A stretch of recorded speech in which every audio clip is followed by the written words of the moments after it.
Hey everybody, Jay Schlansky here from the Fifth Trooper Network. I just want to take a moment to thank you for checking out this show. Did you know that over at thefifthtrooper.com we have tons of other content, including blogs, other podcasts, all kinds of stuff. In addition, if you want access to exclusive content, you can join us on patreon.com/thefifthtrooper and join at any level and you'll get access to exclusive blog articles, access to our private Discord, and much more. So please check us out, and thank you so much for all your support. Welcome to the Notorious Scoundrels, a Star Wars Legion podcast bringing you the latest news, general perspective, and competitive discussion. Hello and welcome back to the Notorious Scoundrels podcast. I'm Kyle. I'm here with Mike. Hello, hello, hello. And we are back with part 2 of our 2-part commander tier ranking. Because there are so many commanders and we just had to split it up. All the commanders everywhere. And we even omitted the Jedi from this conversation. So I guess we didn't omit them from the conversation, but we omitted going over them specifically in these 2 videos. So yeah, it's been a lot. Yeah, because we already had that conversation. So if you are tuning in and you're looking for our ranking of Force users, this is not that episode. Though they are on the tier list. They are on the list because we already ranked them a few episodes ago. So go feel free to find that if you want to hear our discussions about them. But this is basically all the non-Force user commanders that we'll be ranking. So and the ranks from last week, which were the Rebel and Empire commanders, are up on your screen already. Indeed, they are. So with the Jedi filled in from Republic and Separatists. Yep. So if you want to listen to that and you haven't already, go back and listen to our cast from last week. But yeah, today we're going to do Gar Saxon, one-man show, and Shadow Collective there. I guess technically we have the Capo and the Vigo as well. But and then we also have the droids and the Republic commanders. So we do. I did find it interesting. People in the comments seem to be surprised that Cassian Andor is in D tier from last week's. I'm gonna be honest, I don't know. Yeah, I stand by that. I do too. I mean, sniping, picking up like one to two models every turn with a 90-point model and doing nothing else with them is just not. It's not good. It's not good anymore. Really not good. Yeah. Yeah. For 10% of your total force, you can delete one model a turn. Congratulations. And you have to use a valuable commander slot, and he doesn't have a command slot on his card. So yeah, and often with him, you generally have to kind of have K2 aimbotting him if you actually want to pick up 2 models every turn. Yeah, which is another 80 points to invest in that. Yeah. And there's just less time for K2 to transition into I'm gonna aimbot Cassian for the first 2 turns and then go do stuff. You kind of got less time. Yeah, you do have less time. I mean, objectively, but also just because the action starts, you got to get moving so much earlier. Yeah. So yeah, it's just Cassian was built for a different game. Totally. All right. All right. Should we start off with Mr. Saxon himself? Yeah, we totally can. Ye of the magnificent jawline. Why? Because he's just got that chiseled chin. Oh yeah, I mean, he's the man of the chin in Clone Wars. He's got the perfect ginormous chin. Yeah, and he's the only named Shadow Collective commander that starts as a commander. Of course, you can give Maul the Darksaber to make him a commander, but Gar Saxon is the only actual unique commander in the Shadow Collective commander slot. So Indeed. I find him a little hard to rank for that reason. Because I kind of feel like you have to take him if you're not taking Maul. I mean, I definitely think if you're, it's weird because I actually think the best Shadow Collective commander probably isn't even on the list we're talking about. If it's the bus driver. Yeah. but I think Saxon is there's a conversation for like I think we have to talk about Saxon kind of in relevance to like everything else on this list, right? Um, I do think he got better He did. significantly with the rules changes. Before, he kind of had to, I don't know. He was really awkward before. I think he's still a little awkward, but he got a points reduction. He's like pretty cheap now, right? Let's see.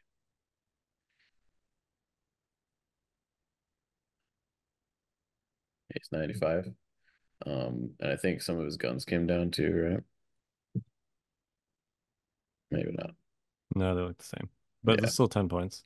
Yeah. He's definitely cheaper. I think Compel very good in this edition of the game generally. Like Capella was an awesome keyword for starters, and it's just even better now because movement is so much more important.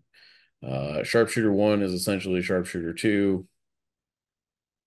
You know, I don't know. I think if we're like clocking him against everything else we've like talked about so far, like I definitely think he's definitely better than Iden. Yeah, you got to put him in B tier at least. Yeah, I think so too. And I think like for me, he's like falling in this like Emperor Palpatine Jin Imperial Officer range. I don't know. Yeah, I'd probably put him like lower than Palpatine. Palpatine has way splashier command cards. That's fair. I will say Um, Saxon's command cards do kind of fall in the um world of like these cards don't really feel good enough anymore camp with they're like, yeah, you get some extra tokens, but yeah, they don't do anything that changes the game state, which is not really where you want to be at the moment. yeah, they're the classic. We used this term before, but classic setup cards. Yeah. Even the one bip that puts like it's observation tokens, I think, and I think maybe you It get some is, aim yeah, tokens.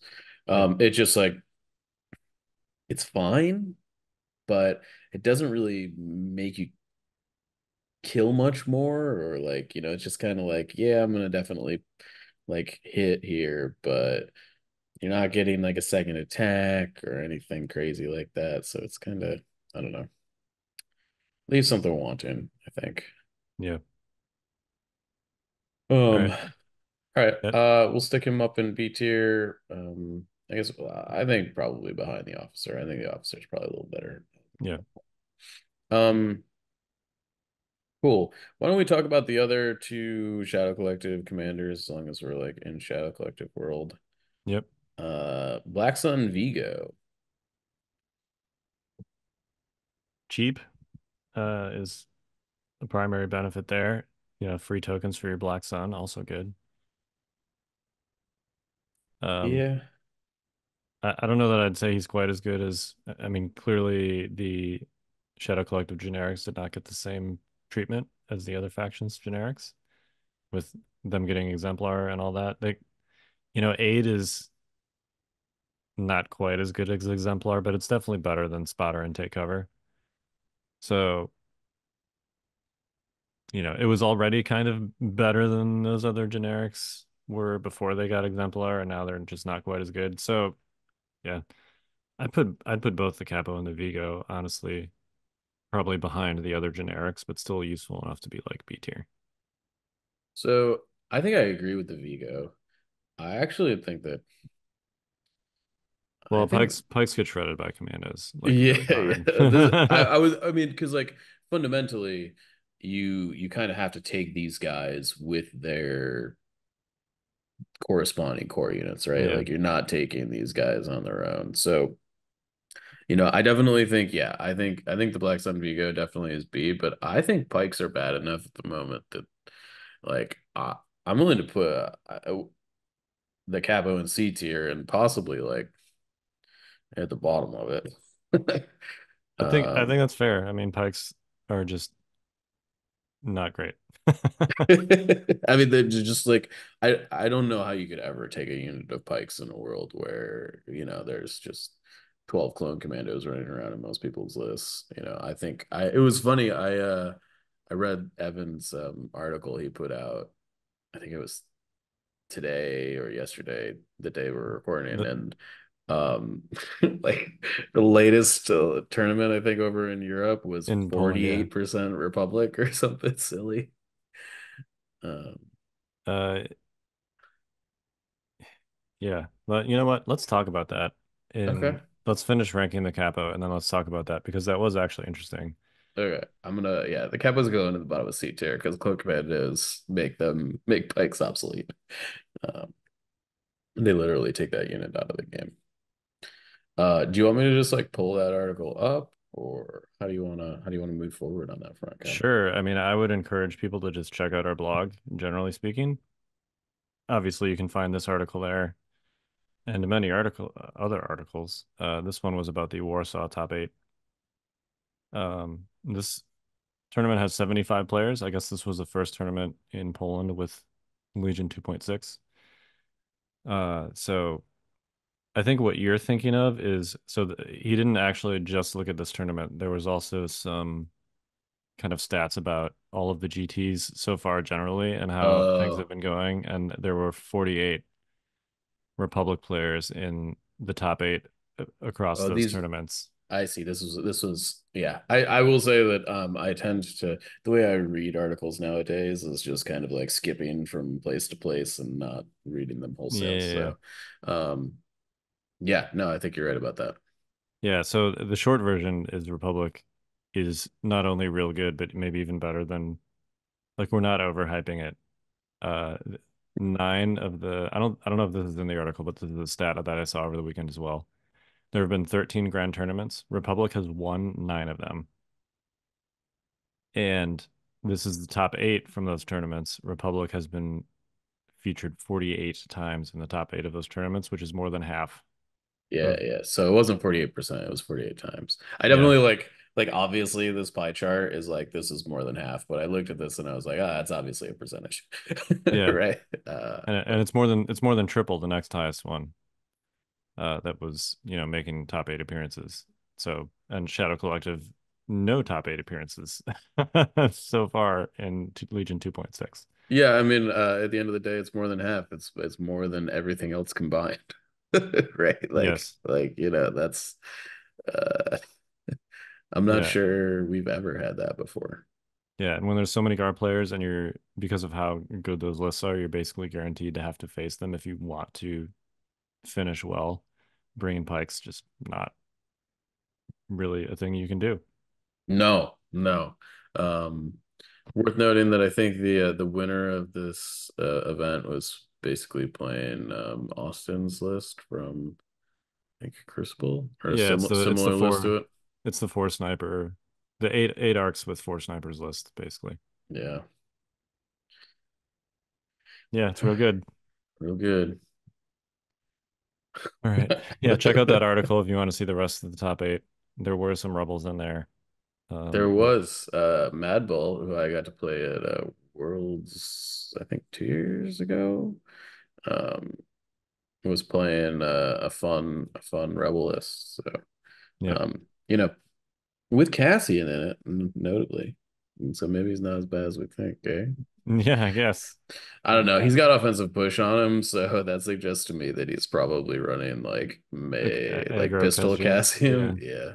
And Um, maybe, you know what? Maybe we're thinking of Cassian in archaic terms, and there's Pistol Cassian is good enough that if you're using Pistol Cassian, he's not D tier. I don't know.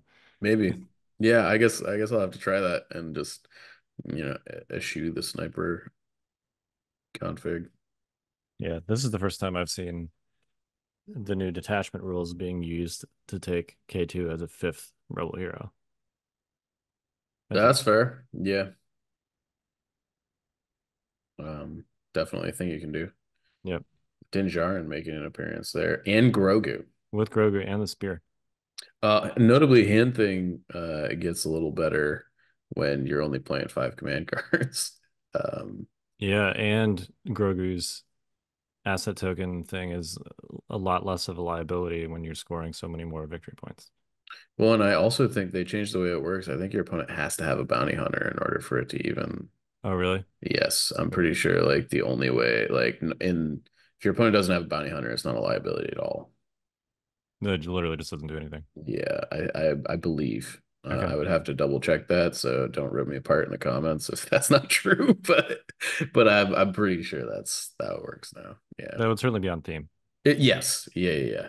And also like before it was just like you could never ever take Grogu because it You was could just here's a lose the victory game. point on a Yeah, right. platter. Let me Yeah. put my most valuable unit somewhere you could shoot it.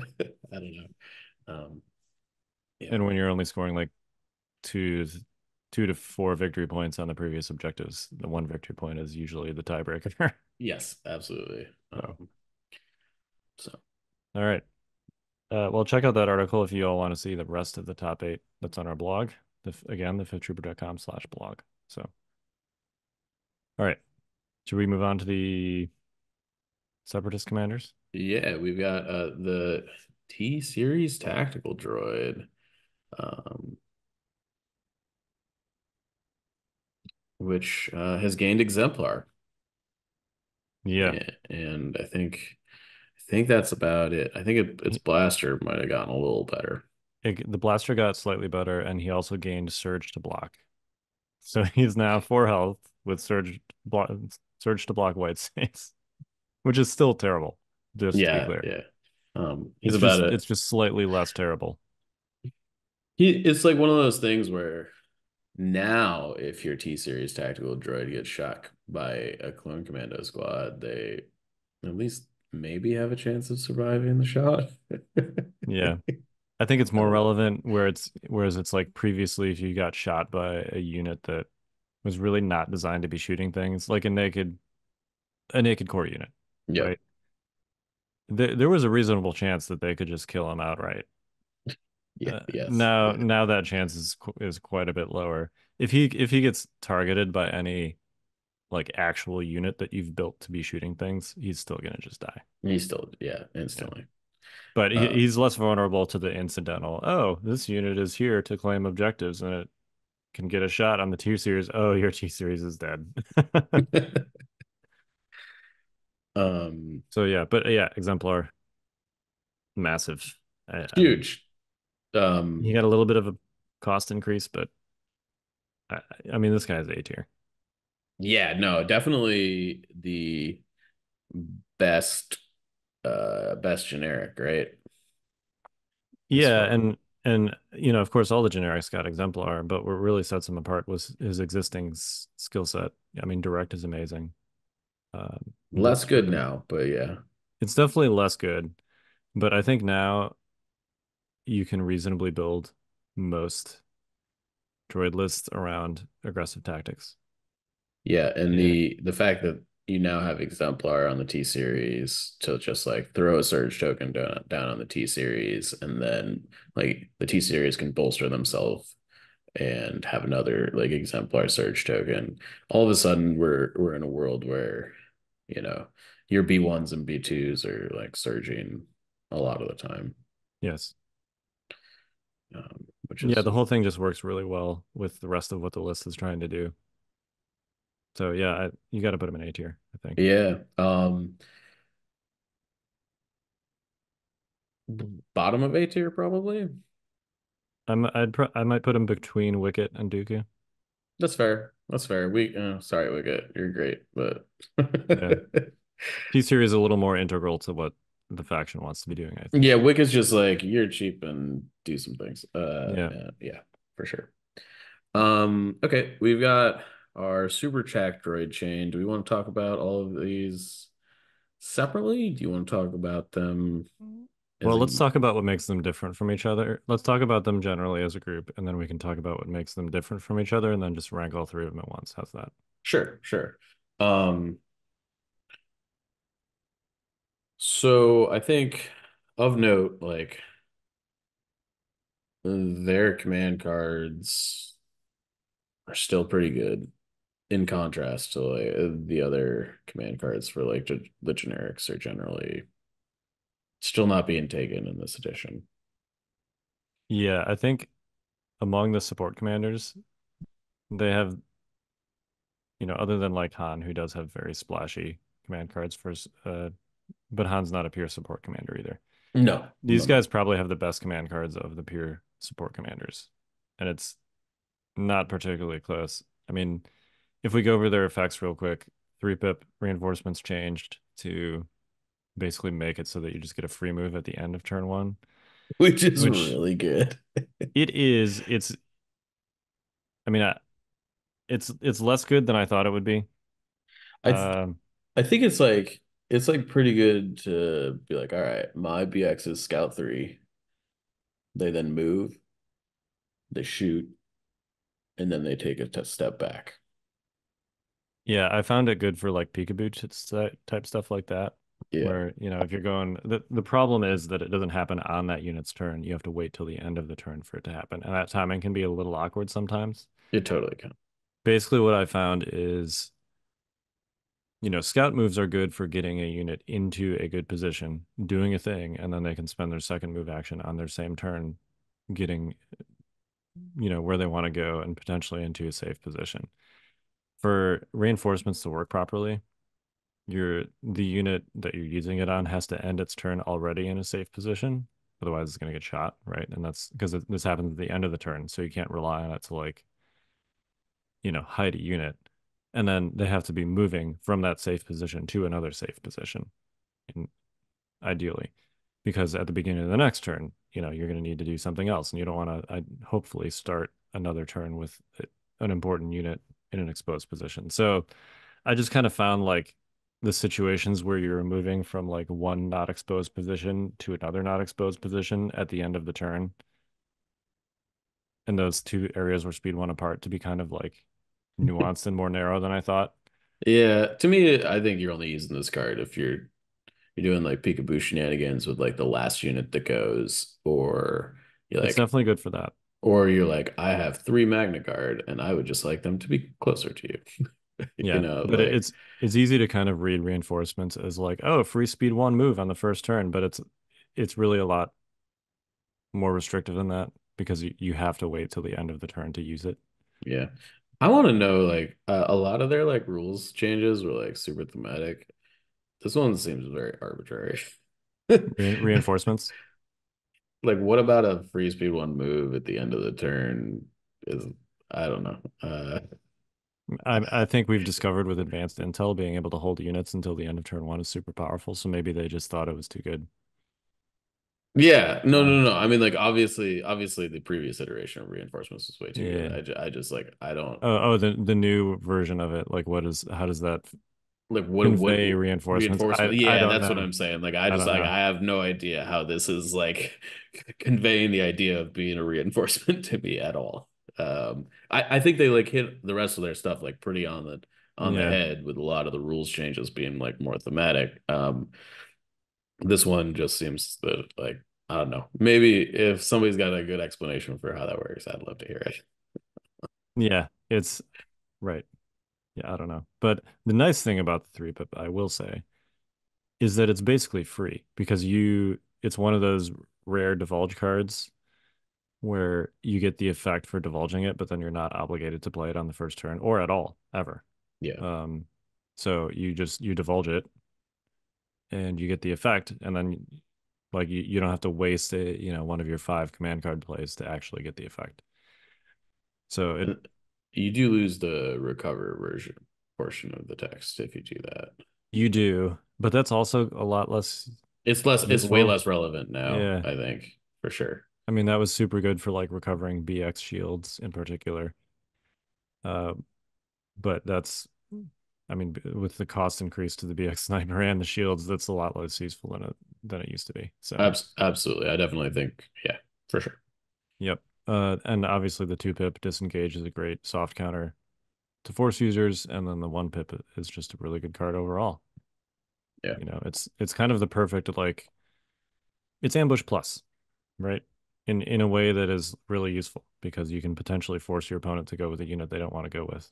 It's Yeah, I like mean it's it's like giving to your anger when it's good.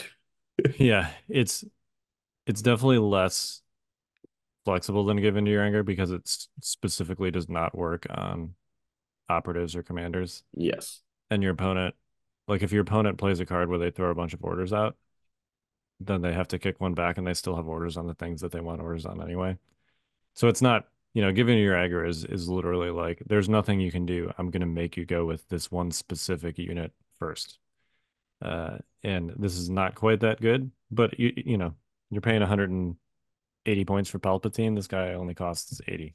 So Yeah, and the support abilities on these guys are incredibly. maybe better than Palpatine. Yeah. Depending on Pull the on strings where is you pretty good. value pull the strings. Sure. But Um, yeah, so the things they all have strategize. Kalani's obviously it's strategize 2 versus 1. They all have exemplar. Um, they all have sharpshooter 1. They all have decent weapon attacks. Now, yeah, that's like a big change. I feel Yeah. like that used to Yeah, the not be generics true. in particular got a pretty big upgrade. I've found that I'm using the generic and I've found that blaster rifle shot to actually be I mean it's 2 red and a black with sharpshooter 1 and lethal. You're picking up a model or two every time he shoots, which is pretty good. Yep. So, um, you know, Kraken's obviously is still the best, but the other two are pretty decent still. Anyway, the generic and Kalani both have direct. Uh, Kraken and the generic have override, and Kraken also has charge and a legit melee profile. He's got the same one as Chewie. So those are basically the differences between the three, but they're all premier support commanders. Yeah.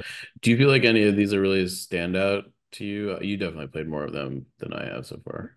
I really like the generic simply because he's the cheapest for starters, which is not nothing. The cost difference between him and Kalani is 10 points. Um, I like having both override and direct. I know that override like mostly doesn't come into play now that AI just isn't really a thing anymore. But the one time it happens over like a 10 game span, it's potentially pretty impactful. And it's going to be one of those situations where you've got one of those objectives where you're basically playing on two separate 3x3s. Yep. And you have a unit that for one reason or another you can't give an order to on the other side. And you can bridge the gap with that range 5 override. So Yeah. Unless your it's not super tag gets one shot. yes. Yeah. When Mike and I played at Nova, Mike shot my super tack, who was at full health. And I don't remember whether it was 5 or 6, but it didn't matter because I rolled however many it was, whether it was 5 or 6, I rolled all blanks. That's great. And I had a surge token, so like I could have, if I'd rolled a search, like I Yeah. could have spent it. It was just straight blanks. It was definitely like one of those situations where like the probability, like I definitely didn't think that he was gonna die. Yeah. Like and I was like, oh. Yeah, we were both like, so that just happened, I didn't think he was in danger there, and then he just immediately died. Yeah, because I was like shooting him with like a undercharged Z6 unit too. Like like Yeah, it yeah. was like a 4-man Z6 unit or something. Yeah. Yeah, and then he just died immediately. Uh, but yeah, usually that doesn't happen. Between backup and possible Magna Guard floating around, these guys are actually pretty durable. So yeah, I would personally rank the generic the highest. I know that there are people that would quibble with me and want to rank Kalani higher because the difference between Strategize 1 and 2 is pretty big. But It is. Particularly if you've got like two exemplar units, I think Strategize 2 is like really rock solid. yeah, I But think if you're also running a T series, you definitely want Kalani. yeah. Um, yeah, I mean I definitely think both of those are A tier. Um, I think these are all probably A tier, They're right? all they're all A tier, but yeah, Yeah. I would rank Kalani and the generic higher than Kraken for sure. Okay. I'd So say you could put Kalani and generic tied. I'd probably put them. Kraken I like don't down know. by the T series. Yeah, I'd put Kraken down there. I might put the other two at the top of A tier, honestly. Yeah, I was actually gonna suggest that, but I was concerned that you were gonna say no Han good. Um, Han is good, but these guys are like, I think every droid list starts with one of the with the super super tech. tactical droids, personally. I agree. I think just like just for their command effects alone, like having those in your back pocket, I think when you need them is just I don't know. It's so important. Yeah, and they have exemplar and generate tokens. It's also worth noting that the rest of the separatist commanders, um, I mean, do we need to put them in S tier? I feel like they might occupy a similar spot to Krennic here. well, that's interesting. Yeah, I think we do actually. Okay, I'm on board with that. all right. I definitely, yeah, they're definitely better than Lionel. Uh, Yep. yeah. Okay. Okay, cool. Poggle is the lesser. Man. He's still got a major identity crisis. He's like trying to be a Geonosian commander and a B2 commander at the same time, and that's just not. Yeah. And his command cards are also just like not good. Poggle's main issue to me is like I actually think he's like a fine support commander if you're taking him with Geonosians. And that's like fine, but he doesn't do anything other like he's a compel bubble, Yeah. and that's all he is. He's a slow compel bubble. I mean, I get that he hits it He's three not times. slow. Okay. He's got three speed one moves, which is Okay. That's right. Like yeah. he's just as fast as anything else, and weighed down pretty much doesn't do anything anymore. Right. Yeah, correct. Um, so that's fine, but the fact that his command cards basically don't do anything, is just. I think his two pip, which is the strongest, the God Save the Queen, I think Yep. it's We Serve the Queen or whatever. Yep. Actually, I think got a lot worse. Um, than it used to be because with the points increases, you kind of are like encouraged to like double down, I think, on like large Geonosian units. But that means you're taking like somewhere between like 50% and 100% more Geonosians in your like Pogoliths, but you're not actually netting extra tokens from doing that on We Serve the Queen because they're all Right. in the same units. And so you're not actually like really generating additional value from that card, which is kind of the whole point of it. Um, Yeah, if you could take like 12 Geo units instead of six double size units, it'd be a lot better. But yeah, and also I think, I mean, Geos are white save, you know, yeah. four man starters, right? Like, I don't know. They've got the speed thing, but I've had like real trouble making them any good. And I think if you're not taking Geos, like Poggle's literally just he doesn't do anything. Yeah, I mean Geos have the same problem that speeders do. It's not enough to just be fast in this edition. Yes. You Yeah, have yeah. to be able to stick around and hold an area. And frankly, the objectives are not difficult to get to. No, yeah. Getting So, to them is like not really the problem. right, exactly. Yeah, it's So, surviving once you get there. yep, I'm willing to put Poggle in D tier with our boy Cassian, to I be agree. honest. Yeah. I think given Cassian's breakout performance in Warsaw, maybe we'll give Poggle the honor of being last. Yeah, that's fair. uh, All right, Grievous. yeah. Uh, how you feeling about Grievous? You're the one that's played him in a major tournament. Yeah. He's fine. I mean, he's still Grievous is the problem. He still has issues with suppression. He still has issues getting stuck in places that he doesn't want to get stuck in. And he doesn't have force slots. I know that force push is way more expensive now, which seems like it should help him in relative terms. But force slots aren't just for force push. You know, another great force power that people kind of take for granted is burst of speed. And compared to a burst of speed force user, he's real slow. I I mean, I found that between the suppression issues and him just being like a normal speed 2 unit, I don't think in any of my 6 games at Nova that I swung his lightsaber more than twice in a given game. And that's with, the central points being melee mosh pits, right? So I don't know. The two pip, I was really excited initially about the two pip. It seems like it should be really good. That's I've kind the of, ruthless one, right? yeah, maybe it's better with like the double size B2 units, but I've found too, since everything is so close, you don't really need the extra move to get the B2s on target. Yep. And the best part about it is the surge tokens. But even then, it's kind of like B2s are kind of fiddly with surge tokens. Sometimes because you can't share them, right? So Yep. sometimes you just get wasted surge tokens. And when you do need more surge tokens, two surge tokens on a given unit is not enough. So it's this weird, like, it's just, it ends up being a very inefficient allocation of surge tokens. So Entourage is good with Magnus, that gives you an extra free order. I think basically with droids, you need to have, and you can do this now that they gave Grievous and Dooku ways to do it, but both of your commanders need to be giving out free orders, and Oh, like hopefully, just across separatists in general. yes, I mean, doesn't basically every everybody except maybe that's another reason Toggle's D tier. well, I mean, Poggle has Entourage B2 Super Battle Droid. He technically Sure, gives I out a free guess. order. It's not. It's Okay, definitely the worst one. yeah. So yeah, I guess all of the named droid commanders do give out free orders. Even the Um, non-named ones, right?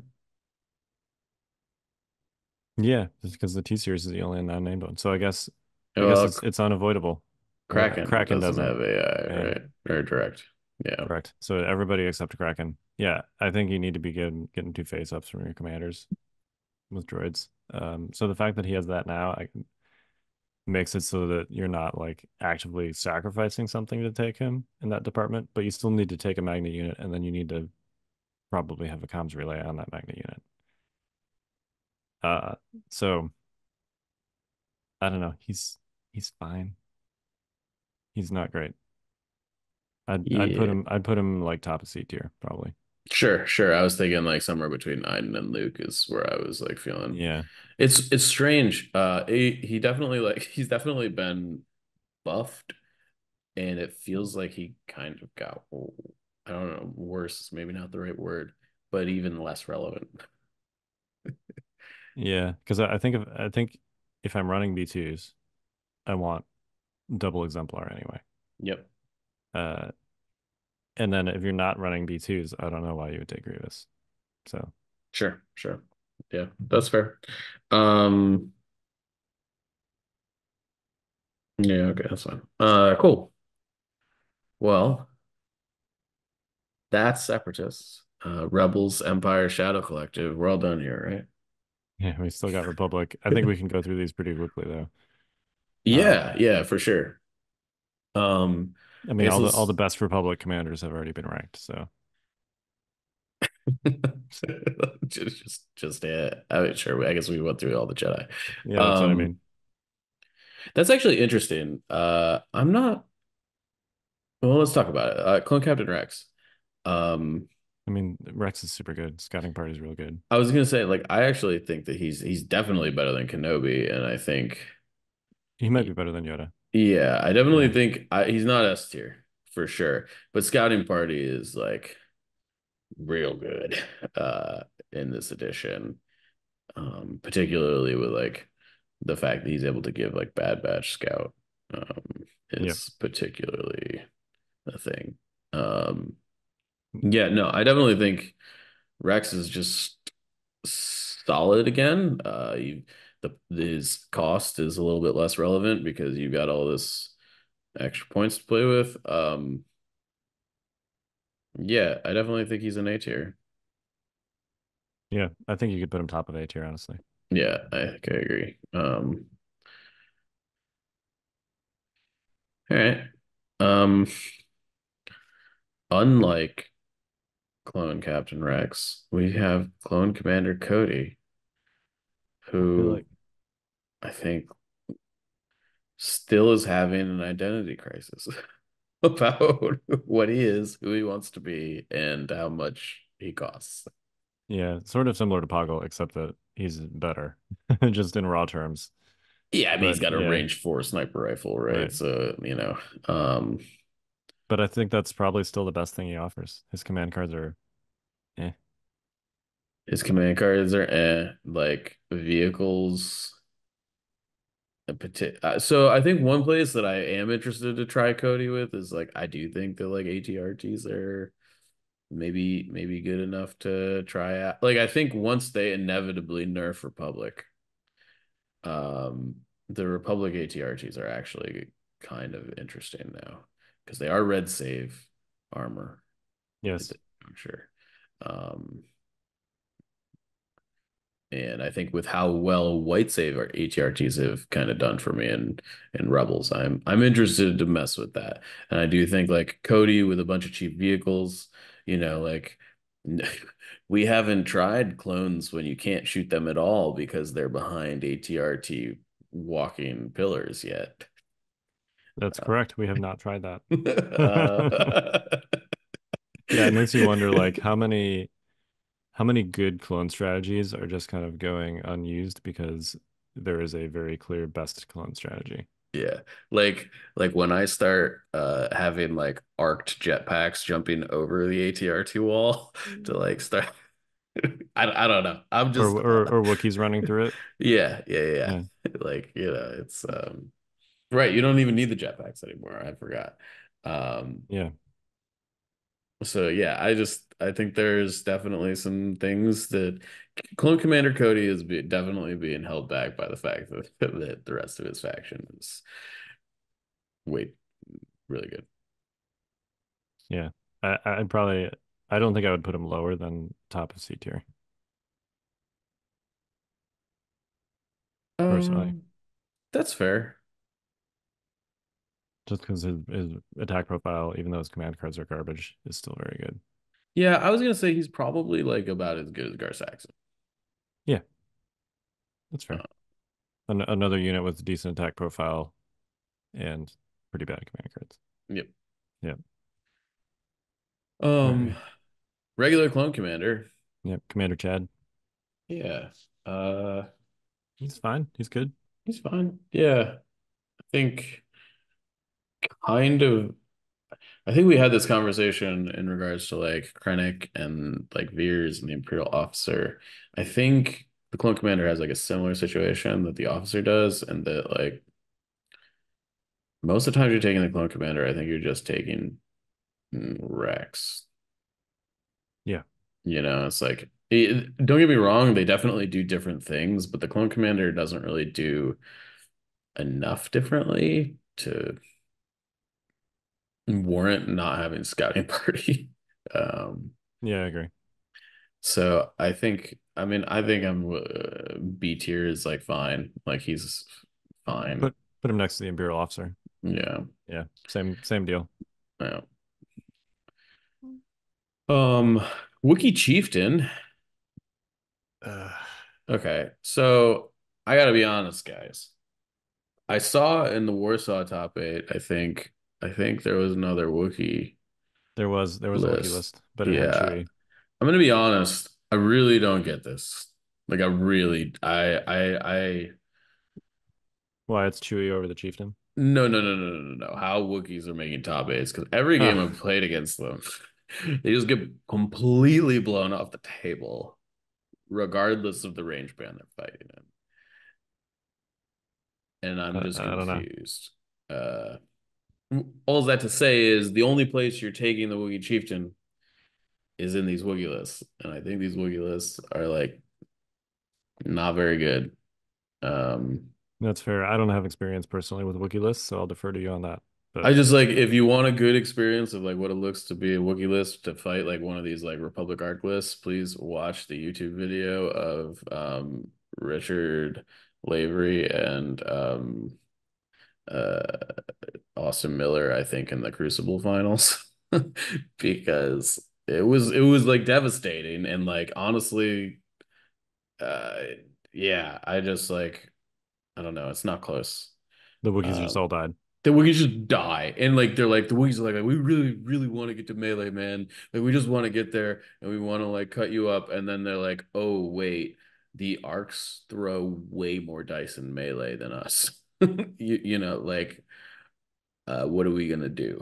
You know, and um anyways, I don't think you're taking either. At least you're not taking the chieftain in a non-Wookiee list. Yeah, you're not. You're definitely not. I So mean, okay. D. uh what's that? D. Yeah, for sure. Okay. And definitely better than Pablo though. Chewbacca, man. I think he's in a similar spot, honestly. Well, the thing with Chewbacca is like there is like Chewbacca Yoda that I haven't seen played at all. Um, Yeah. I don't know. I'm a little bit I think Chewbacca is definitely like probably in like the Iden Grievous Lando camp. Like still not great, but there is something there that you can try and mess with. Um Chewbacca Yoda was definitely better when the objectives involved objective tokens that you could interact with. yeah. He's pretty much just if you're taking him in that capacity, he's just like a Yoda delivery system, and then Yeah. Yoda has to kill their army. Or do something extremely relevant with objectives, Yeah, as he could previously with like hostage, recover, VAPs, whatever. Yeah, definitely less likely in today's day and age. right. Um yeah, I think we can put him like down with Gideon, I guess. Yeah, that's fair. Um Cool. Can I like, is there a way where I can like zoom out here? I think I can. Look at that. There you go. I'm such a tech whiz. Um, Hey, there you that's more go. than I would have been able to do. There's our tier list for the 2.6 commanders. Yep. Um, anything there that you feel like we wouldn't have ranked differently had had we like before this conversation, I guess. I don't think so. I'm not really surprised by any of our S tier selections. Um, That's fair. Notably no rebel S tier unit. Correct. Yeah, is this the first? No, the other tier lists have had pretty scarce S tiers I as think well, this as is far this as was when. probably honestly the most generous S tier Yeah, as far as the amount of units that are occupying S tier yeah, status. but yeah. Every faction has at least a A tier unit, so there's that. Yeah, yeah. I definitely think like in the commander slot, I definitely think separatists are probably on top. Yeah, I mean they only have two commanders that are below A tier. Yeah. Well, So they're just like rock solid. It's too yep, bad their core units were yeah. I mean BTs are fine, but yeah. The B1s and Geos really need some help there. yeah, I guess we'll see. We definitely could do a core unit ranking at some point, although I feel like we that's definitely more could like doing a core unit tier list is basically like doing like an army doing a list tier. faction tier list. Yeah, Yeah, yeah. It's like uh, you know, are B1s good or not? Yes, no. No, separatists suck. Yes, separatists right. good. Great. Yeah, You know, like so yeah. Yeah, so I guess that's what we got. So how long do you think it's gonna be until we see the inevitable Republic nerf? I don't know. I can't decide whether they're gonna wait until they drop the rest of the cards on us, which could be like next summer, Like or afterwards, yeah, basically. or whether they're going to try and do some kind of interim balance update. I mean, they said previous to the 2.6 announcement that they were looking at balance changes every 18 to 24 months. And, if you It's could, been what, like less than six at this point?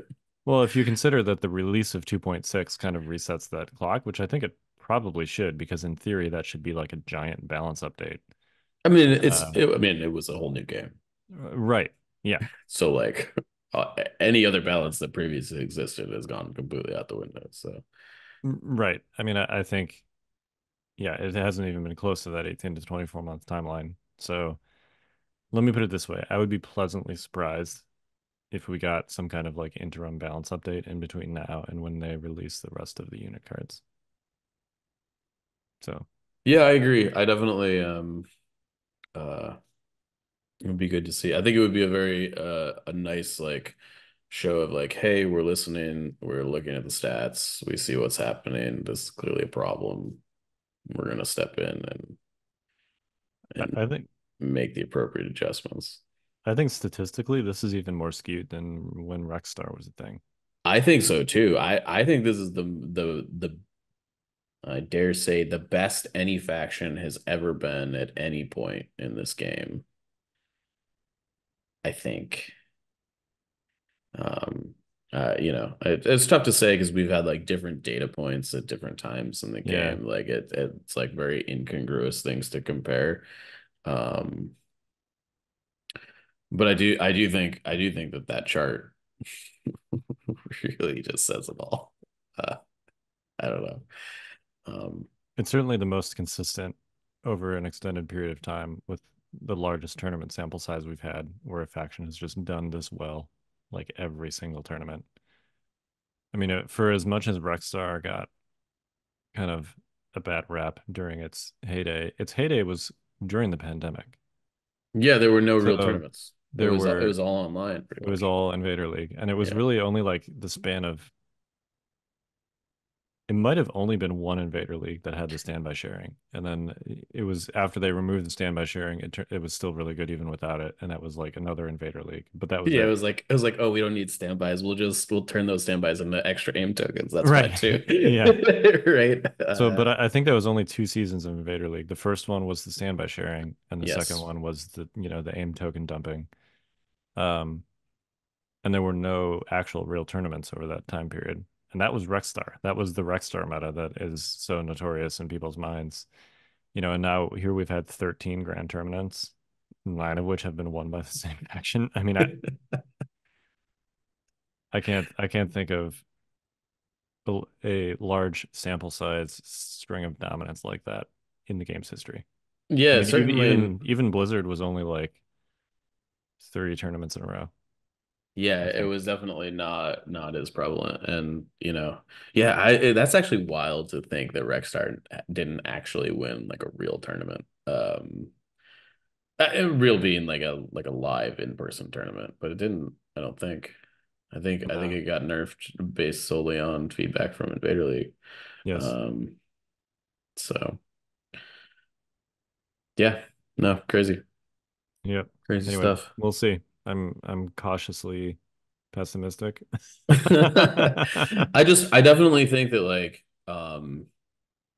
uh I feel like the community feedback is clear enough. I think the numbers that we have is clear enough that like we're at the point where like yeah, we've like kind of like figured it out. Like there needs to be some adjustments here. Like some stuff came in too hot off the press, and you know, I think there could be some very easy, just tweak some stuff like 5 points here and there. Start there, right? Just be like, commandos are 5 points more expensive, arcs are 5 points more expensive, Anakin's 10 points more expensive, or whatever. You don't have to do anything crazy. Just tweak it, see if that fixes it. And if it doesn't, make another tweak, right? Yeah. Um, so I don't know. But I'm hoping that we see something by like Christmas time, I think is where I'm sitting. Yeah, that'd be nice. Yeah, We'll see. we All right. will. Well, we are the Notorious Scoundrels. I'm Kyle. And I'm like, Stay fresh, cheese bags.